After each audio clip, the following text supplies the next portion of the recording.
Que a graça e a paz do Senhor seja com todos nós. Estamos chegando ao final da celebração dos 100 anos da Sociedade Missionária Internacional dos Adventistas do Sétimo Dia, Movimento de Reforma. E hoje nós vamos aprender um pouco da história e do desenvolvimento da SMI aqui no Brasil. Na verdade, nós não conhecemos muito desta história, mas graças a Deus que ainda temos alguns pioneiros sobreviventes que nos podem dar estes dados e nós estamos tratando de resgatá-los. A palavra de Deus, no livro de Salmos, capítulo 25, ela nos diz o seguinte: bom e reto é o Senhor. Por isso, ensinará o caminho aos pecadores, guiará os mansos em justiça e aos mansos ensinará o seu caminho. Todas as veredas do Senhor são misericórdia e verdade para aqueles que guardam a sua aliança e os seus testemunhos. Que promessa maravilhosa que o Senhor nos dá nestas palavras. Ele vai ensinar o caminho para os pecadores, vai guiar os mansos e vai ensinar o caminho para todos aqueles que guardam a sua aliança e os seus testemunhos. 100 anos de história da Sociedade Missionária Internacional. Que bênção maravilhosa! Mas será que nós temos somente 100 anos? Não, nós somos da Igreja do Éden. Nós somos de uma linhagem de mais de 6.000 anos de história. Mas aqui nós estamos abrangendo os últimos 100 anos, o remanescente dentro do último período das 7 igrejas, a Igreja de Laodiceia.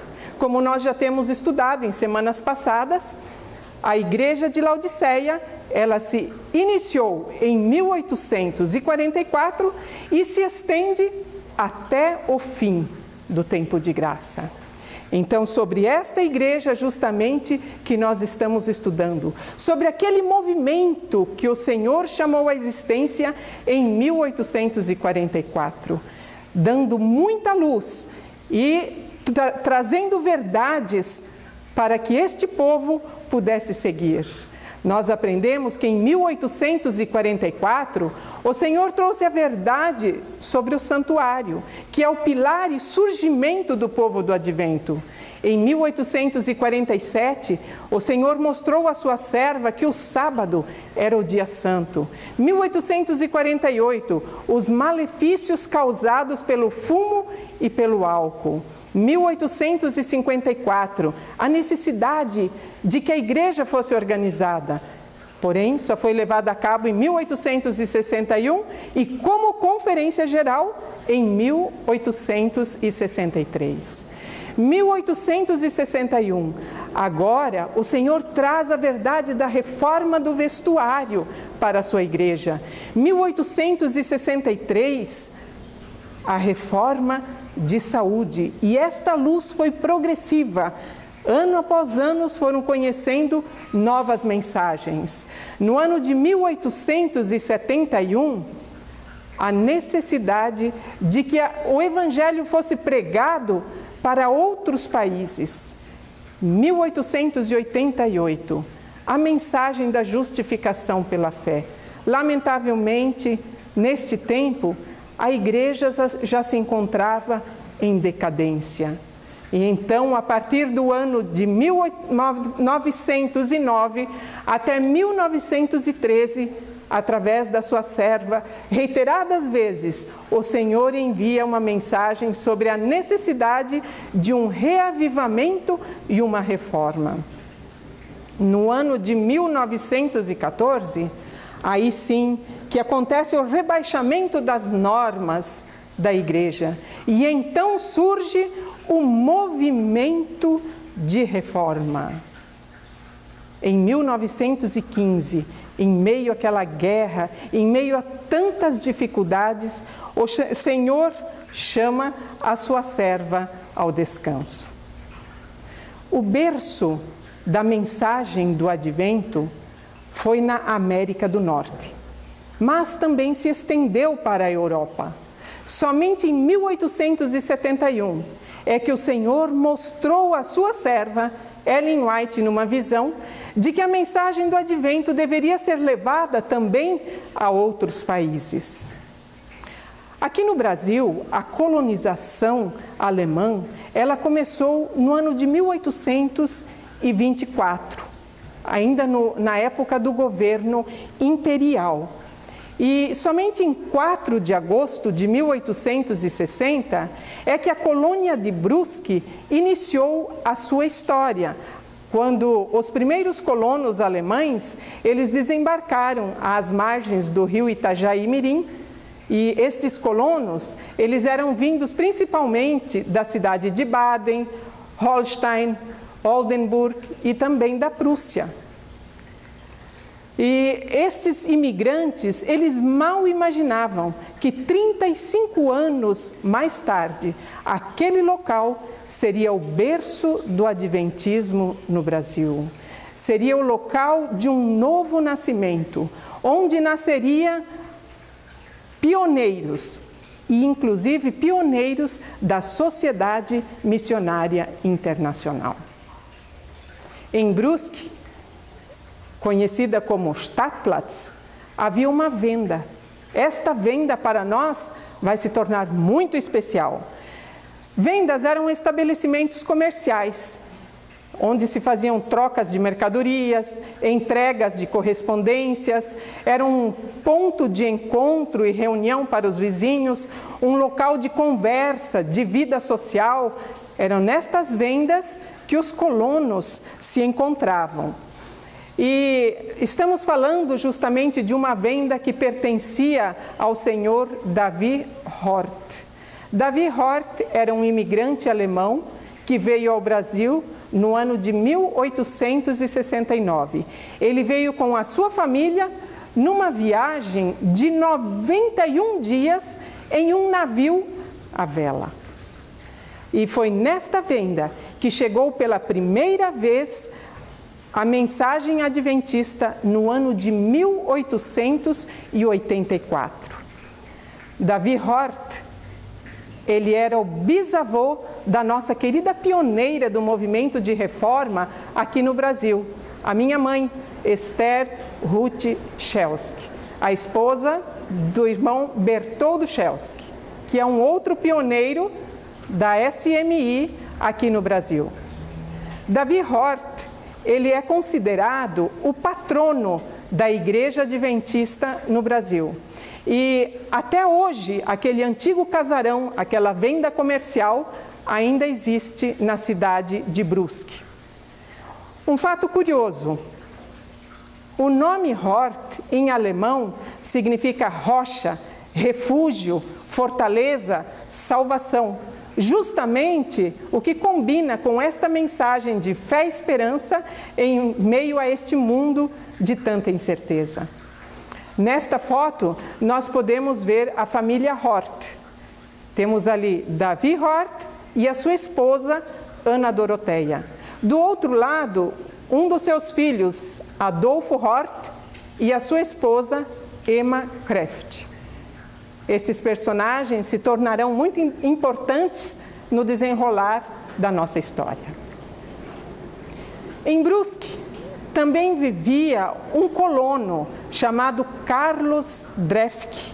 Carlos Drefke, ele era tio e padrasto de um outro jovem por nome Borchardt. Este Borchardt, ele se desentendeu um certo dia com um amigo seu, e desse desentendimento surgiu uma luta muito forte. Borchardt venceu, só que o último golpe foi fatal. O seu amigo estava estirado no chão, morto. Com medo da vingança, Borchardt fugiu, foi em direção ao porto de Itajaí, mata dentro porque ele tinha medo de que poderia ser pego por alguém que quisesse fazer vingança. Quando ele chegou no porto, estava de saída um navio que ia rumo à Alemanha. Sem perder tempo, Borchardt rapidamente entrou no navio e se escondeu lá no meio das bagagens, porque ele não tinha dinheiro para pagar a sua passagem. Depois de alguns dias, o capitão do navio, controlando o seu navio, encontrou Borchardt no meio das caixas. Agora ele explicou a situação para o capitão, e então o capitão não tinha outra alternativa a não ser dar um trabalho para ele, para que com isso ele pudesse pagar a sua passagem. Estando no navio, certo dia, aproximaram-se dele 2 senhores. Estavam muito bem vestidos e então lhe perguntaram: "Você vem do Brasil?" Ele lhes respondeu: "Sim, eu venho lá da região de Santa Catarina." O outro rapaz então lhe estende a mão e lhe diz: "Nós somos missionários adventistas.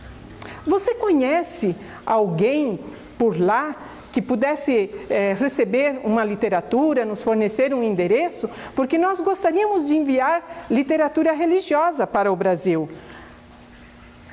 Ele, percebendo que não havia nenhum risco, respondeu: "Bom, o meu tio, ele é luterano e eu posso passar o endereço dele para vocês." "Ah, que ótimo!" E o endereço passado foi justamente a casa de comércio do senhor Davi Hort, que era o meu trisavô. Não demorou muito e a encomenda chegou. Uma caixa direcionada para Carlos Drefke, com selo de Battle Creek, Michigan, Estados Unidos. A curiosidade tomou conta daqueles colonos que estavam reunidos naquele comércio.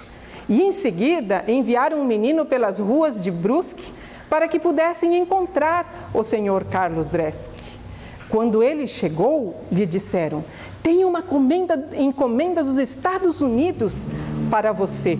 "Para mim? Eu não encomendei nada dos Estados Unidos." "Eu não encomendei nada de lá." "Sim, é para você. Não tem outro Carlos Drefke aqui. Só existe um Carlos Drefke em Brusque." "Ah, eu não vou abrir. E se eu tiver que pagar? Eu não tenho dinheiro para pagar isso." Mas após o incentivo da parte dos colegas que estavam ali reunidos, ele abriu. E quando ele abriu aquela caixa, surpreso, viu que tinha literatura ali dentro. Haviam 10 revistas com o título Stimme der Wahrheit, que quer dizer A Voz da Verdade. Eram revistas em alemão que vinham falando sobre a vinda de Cristo. Ele ficou pensando: quem pode ter enviado esta literatura para mim? Quem é que pode ter o meu endereço? Dos Estados Unidos? E ficou muito preocupado com isso. Relutante, ele pegou uma revista para si e dividiu as demais revistas entre as outras pessoas que estavam ali presentes. Jamais ele imaginava o resultado que teriam estas páginas no futuro. Naquele tempo, no ano de 1884, existia pouca literatura e menos ainda na língua alemã. Por isso, todos se interessavam quando conseguiam algo para ler. Aqueles homens levaram as revistas para casa, felizes para se ler.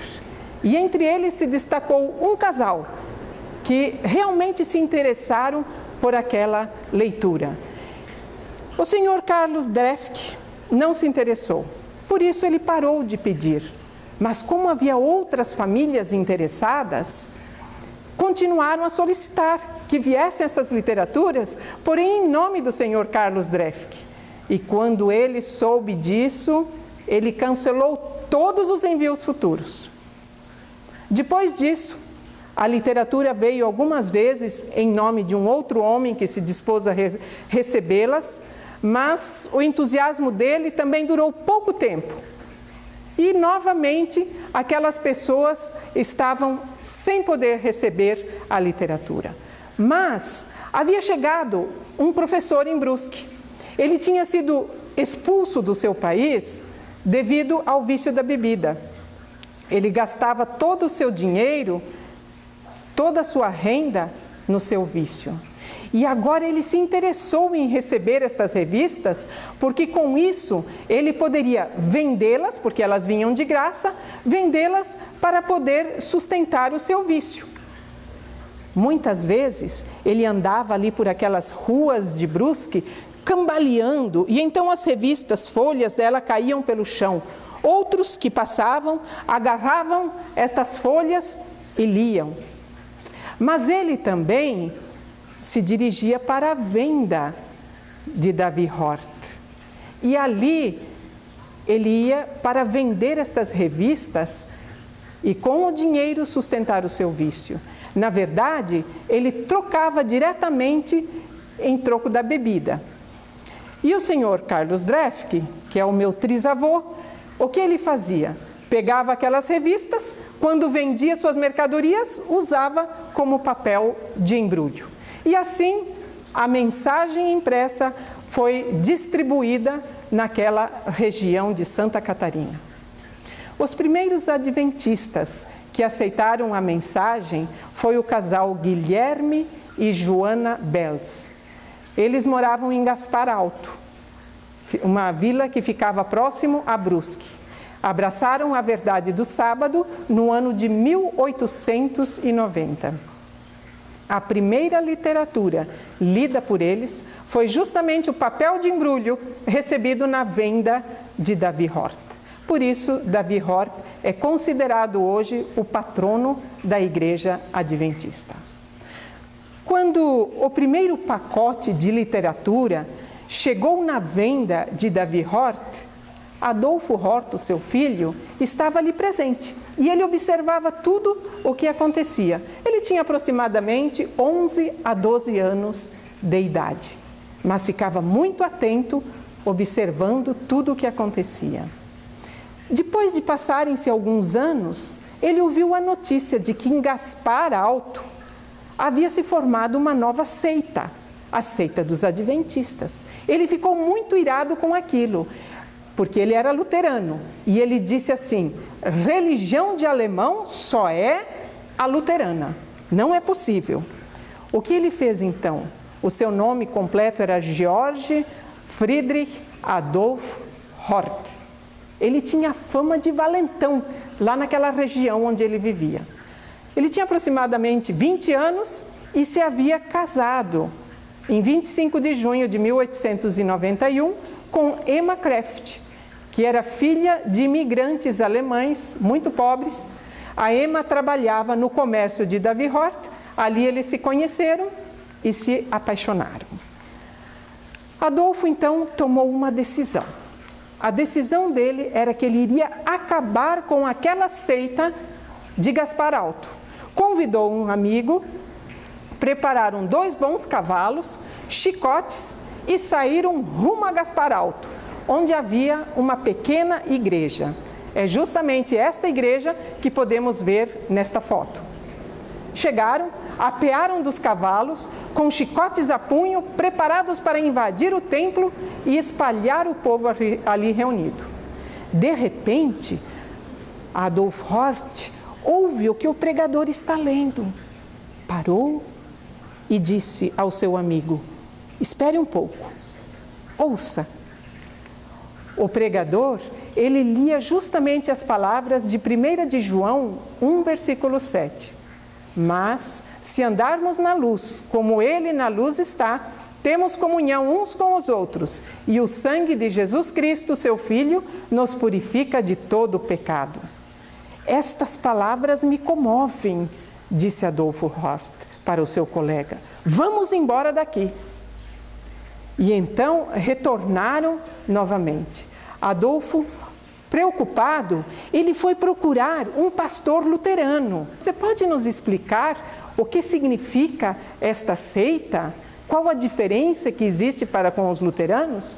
Aí o pastor lhe fez a promessa: no próximo domingo, vocês vão à missa, que lá eu vou explicar para vocês essa diferença.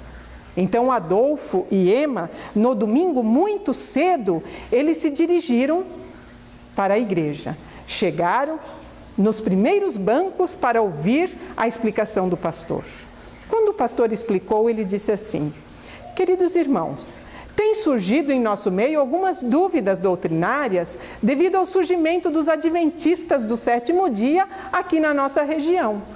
Primeiramente, eu quero deixar claro para vocês, a Bíblia realmente apresenta o sábado como dia santo deixado por Deus. Mas nós estamos muito acostumados com o domingo e por isso nós vamos continuar observando o domingo. Adolfo ficou muito intrigado com isto, muito inquieto. Ele quase não conseguiu disfarçar e não conseguiu nem prestar atenção no restante do sermão. Depois, quando ia para casa, ele disse à sua esposa: você entendeu o que o pastor disse? A esposa lhe respondeu: sim, eu entendi. Pois é, se o domingo é apenas uma tradição, acho que devemos guardar o sábado, assim como fazem os adventistas. E dali em diante, então, eles começaram a guardar o sábado. À noite, Adolfo e Emma estudavam a Bíblia. Ficavam até altas horas da noite estudando a Bíblia. Mas a sua família não gostou nada disso. E eles tacavam pedras nas vidraças da casa de Adolfo Hort. Esta era a casa que vocês podem ver na foto, era a casa onde Adolfo Hort vivia. Uma cunhada de Adolfo Hort chegou a dizer que ela preferia criar criminosos do que viver com adventistas. Mas, anos mais tarde, os filhos dessa cunhada, ironicamente, assassinaram uma pessoa. Nesse tempo, Davi Hort, ele já havia falecido. E Ana Doroteia, sua esposa, foi morar com Adolfo Hort. Mas eles não aguentaram a pressão dos familiares por muito tempo. E foi então que eles decidiram se mudar para Blumenau. E depois que estavam em Blumenau, depois de alguns anos, eles se batizaram como adventistas e permaneceram fiéis até a sua morte. Davi Hort, ele era luterano e ele nunca aceitou a fé adventista, mas a sua esposa, sim. No entanto, apesar de não ter aceitado a fé adventista, ele espalhou a mensagem como folhas de outono através das páginas das revistas vindas dos Estados Unidos. Aqui nesta foto podemos ver a família Hort em suas bodas de ouro. No centro, nas letras laranjas, se destacam Christian e Elizabeth. Elizabeth é a filha de Adolfo Hort. E o seu esposo é Christian, que também vamos contar a história deles. Este casal se tornam os pioneiros da Sociedade Missionária Internacional aqui no Brasil. Adolfo Hort foi um homem muito ativo na Igreja Adventista. Ele se tornou membro da Comissão Executiva Paraná-Santa Catarina e também foi tesoureiro daquele campo. E ajudou a construir 2 templos, o templo de Corupá e também o templo de Jaraguá do Sul. Ele tinha um bom conhecimento também de tratamentos naturais. Ele os havia adquirido através de livros em alemão. E certa vez ele chegou até a realizar uma cirurgia num osso infeccionado no pé da sua nora, que depois disso não teve mais nenhum problema. Esta é a casa onde Adolfo Hort vivia em Jaraguá do Sul, onde ele passou os seus últimos anos. Sua vida foi um exemplo de fé. Em seus últimos momentos, Adolfo Hort, ele pediu que os seus filhos, Bertold e Karl, fossem chamados e queria ouvir um hino ao violino. Assim, os 2 e mais alguns outros parentes circundaram a sua cama e ele percebeu que ele estava morrendo. Ele despediu-se de cada um dos seus filhos, estendendo-lhes as mãos. E quando chegou a vez da sua esposa, ele disse assim internamente para ela: não chores, querida, eu vou dormir só um pouquinho, porque logo Jesus vai voltar e estaremos juntos novamente. Ergueu então a sua mão direita e pediu à esposa que lhe ajudasse a juntar a mão esquerda, que já estava paralisada, para que ele pudesse orar. E quando ele terminou a oração, fechou os seus olhos e adormeceu serenamente no Senhor. Bem, agora contaremos uma outra história de outro imigrante alemão, que foi Christian Kussmaul. Ele veio ao Brasil no ano de 1912, já era adventista, e ele foi recebido por Adolf Hort no porto em Itajaí.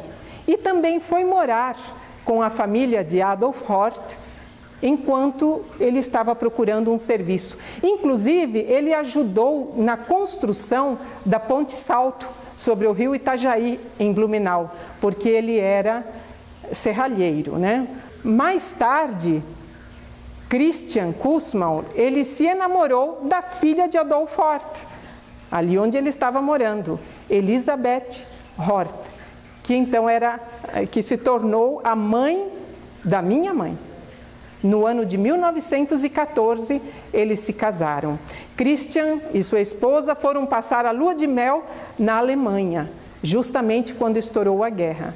Mas ele havia sido dispensado do serviço militar por um problema de amígdalas inflamadas, que podemos considerar como uma bênção do Senhor, para não necessitar participar da guerra. Mais tarde ele fez um tratamento homeopático e foi curado. 3 irmãos dele foram para a guerra e, lamentavelmente, só um retornou. E esse ainda retornou com um estilhaço de granada na coluna. E ele viveu 7 anos e depois ficou numa cadeira de roda e viveu por mais 7 anos. E em 1930, pelo trabalho do pastor André Lavric, Christian Kussmaul e Elisabeth Hort Kussmaul reconheceram a apostasia ocorrida na Igreja Adventista do Sétimo Dia durante a Primeira Guerra Mundial e então aceitaram a fé do movimento de reforma, onde, graças a Deus, eles permaneceram até descansar no Senhor.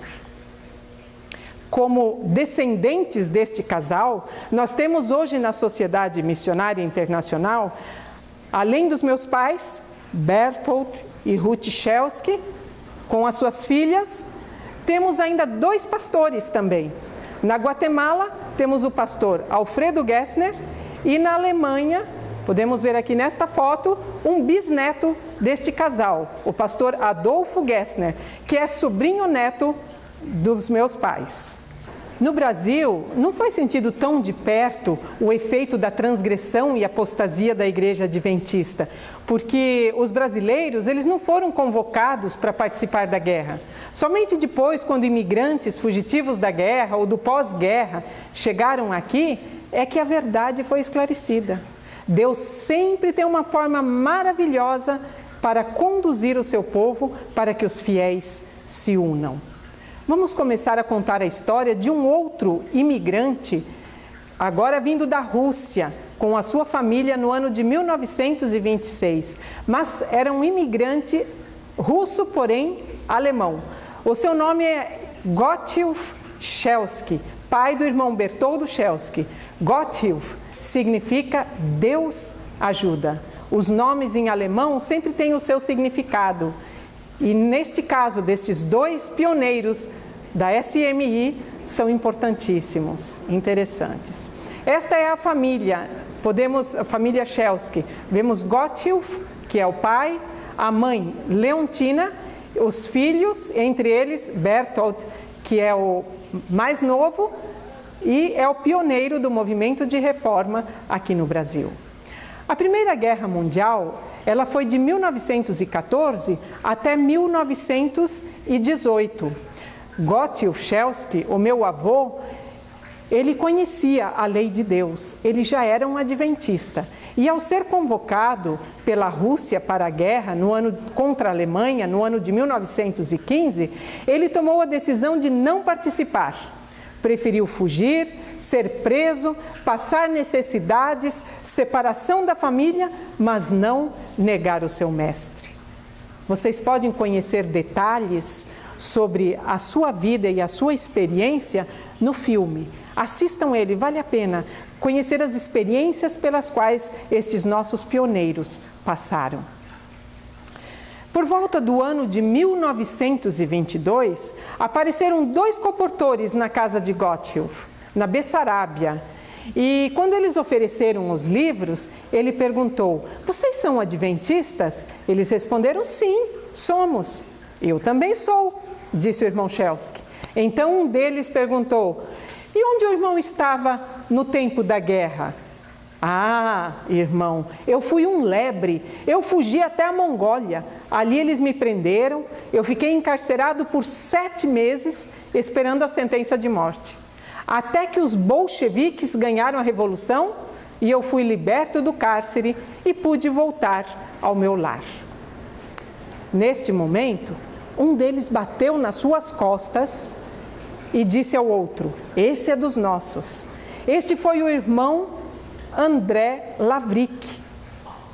Alguns anos mais tarde, eles se reencontraram aqui no Brasil e em 1930 ele acabou se tornando o seu genro, porque se casou com a filha do irmão Gotthelf Chelsky, que é Selma Chelsky.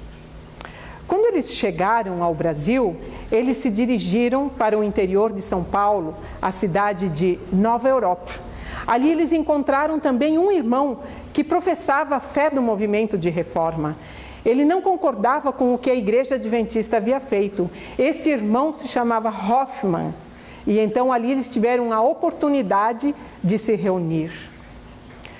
Em Nova Europa, este é o primeiro grupo que surgiu aqui no Brasil no ano de 1927. Depois, no ano de 1928, foi a segunda conferência realizada em São Paulo, do movimento de reforma. A família Chelsky, depois de um ano que eles estavam morando em Nova Europa, eles se mudaram para Boa Vista do Erechim. E ali, então, o irmão Chelsky construiu uma casa grande, onde tinha uma sala muito ampla para poder fazer as reuniões. E começou o trabalho de evangelismo. Por isso, não havia nenhum reformista no Rio Grande do Sul. Ele foi o pioneiro para iniciar esse trabalho. E pouco tempo de evangelismo, ele conseguiu a primeira alma, que nós podemos ver nesta foto, a irmã Kerntopf. Nesta foto também podemos ver o irmão Hoffman, que veio de Nova Europa. Temos o pastor Carlos Kozel, também o pastor André Lavric, que na época era um obreiro, e também um colportor da família Schink, que era o colportor que havia naquele tempo. Este é o outro congresso realizado em Boa Vista do Erechim, no ano de 1933. Neste congresso, nós já podemos ver no centro que estão presentes Christian Kussmaul, Elizabeth Kussmaul e sua filhinha com apenas 3 meses de idade, Ruth Kussmaul, mais tarde Chelsky, que é a minha mãe. Este é o casal que nós contamos a história anteriormente. Mais tarde, Bertolt Chelsky e Esther Ruth Chelsky se casaram no ano de 1951, um ano marcante para a nossa história, um ano muito triste. Mas, no ano de 1927, o primeiro pastor reformista que veio ao Brasil foi o pastor Carlos Kozel.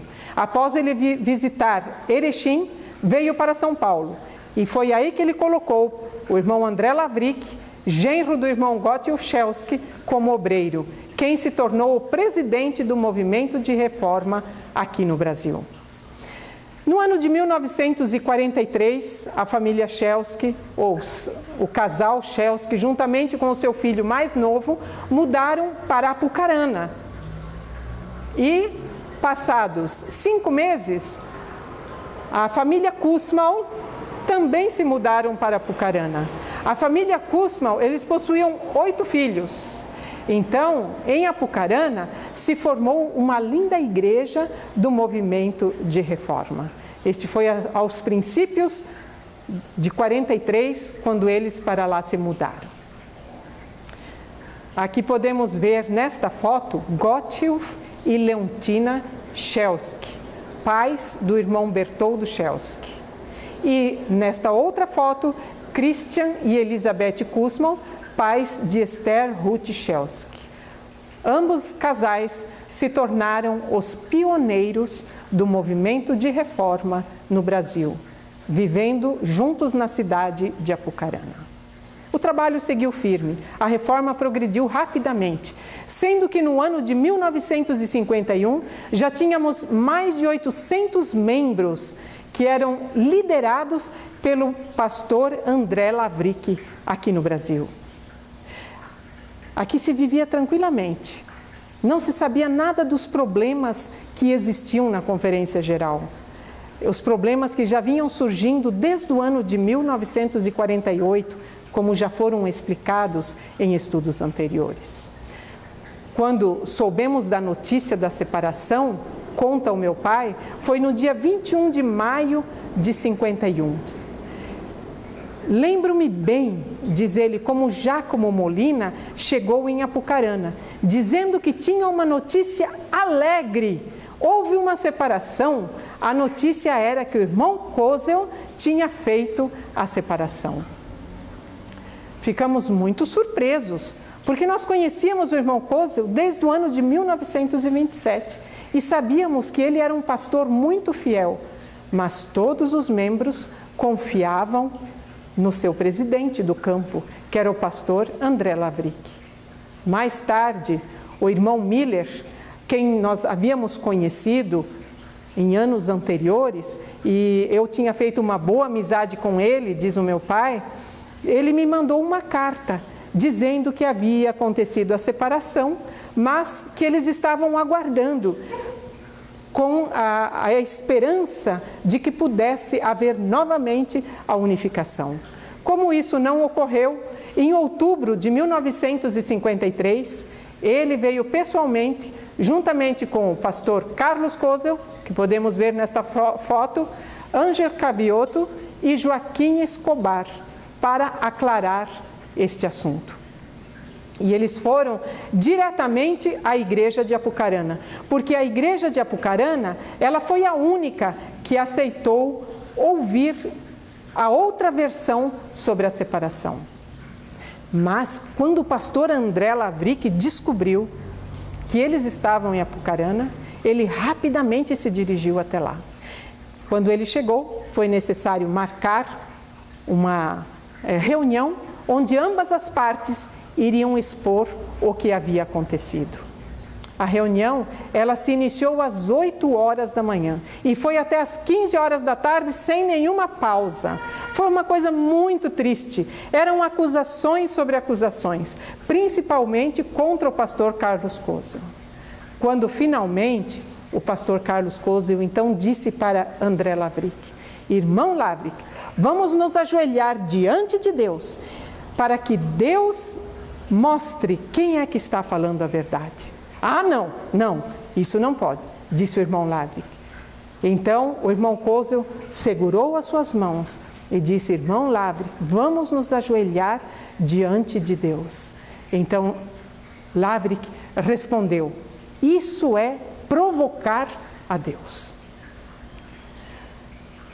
Meu pai diz assim que ele era o tradutor nesta época.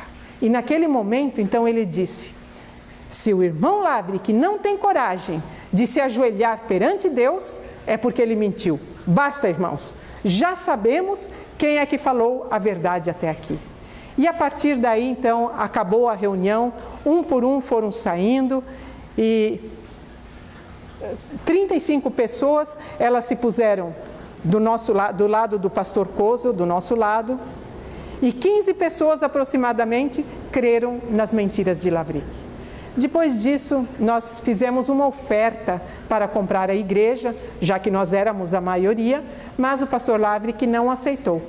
E quando nós fomos no sábado seguinte para nos reunirmos na igreja, encontramos as portas fechadas, pregadas com madeiras, tábuas, e mais tarde essa igreja foi desmontada e levada para a cidade de Apucarana.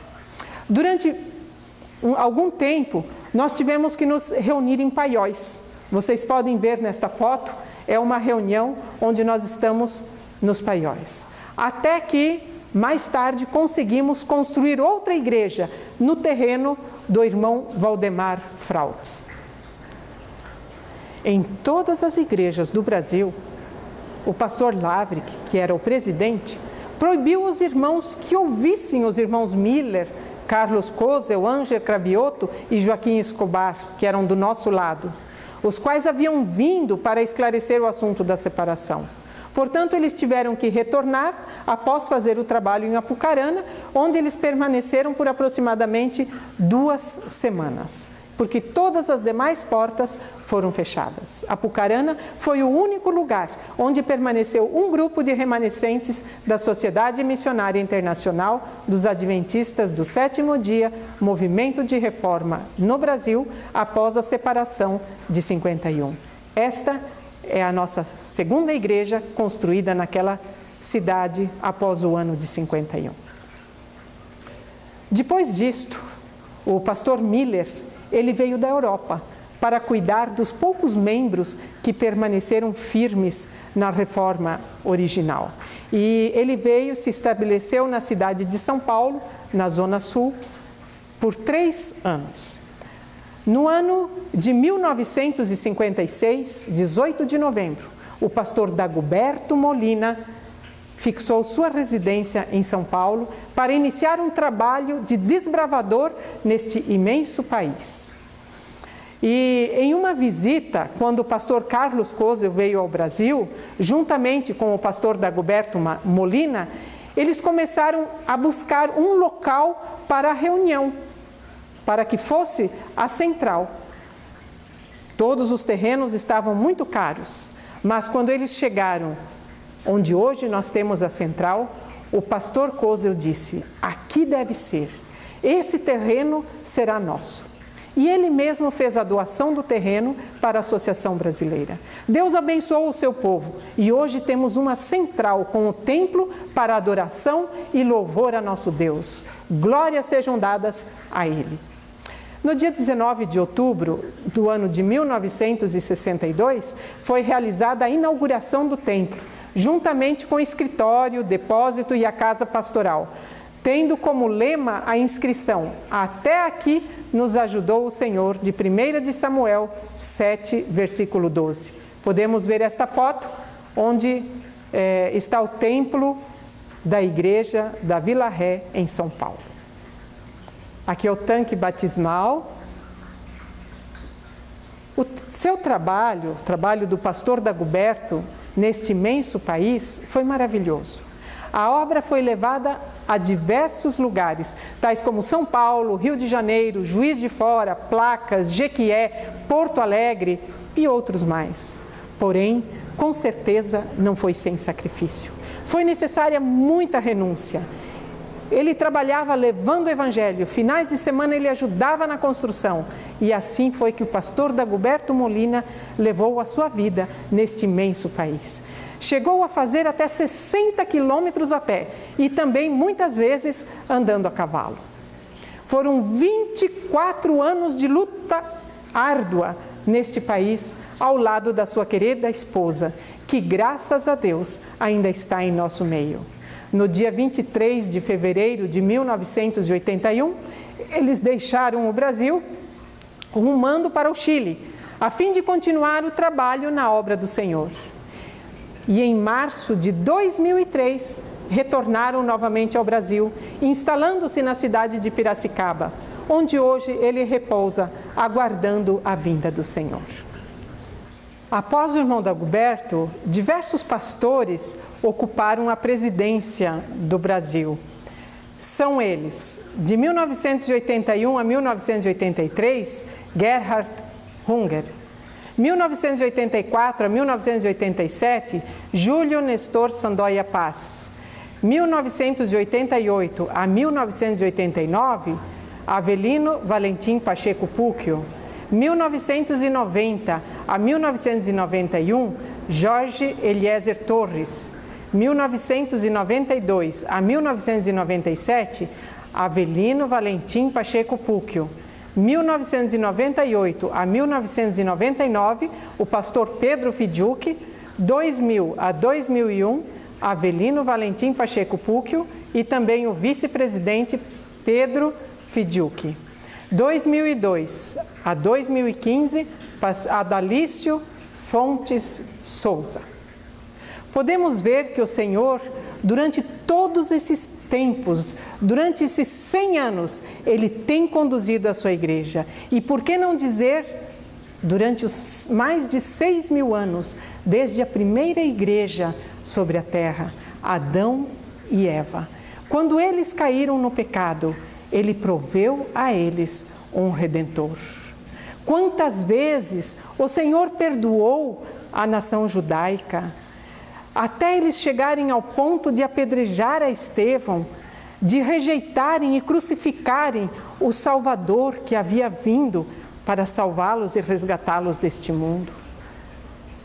Quando nós nos dirigimos às igrejas do Novo Pacto, temos estudado que de cada período, sempre Deus manteve um remanescente, um resto que se manteve fiel, um povo que levantou em alto a bandeira ensanguentada do príncipe Emanuel. E assim também é no último período, a igreja de Laodiceia. Quando a igreja baixou as normas, o Senhor levantou uma igreja, um movimento de reforma que levantou em alto o estandarte.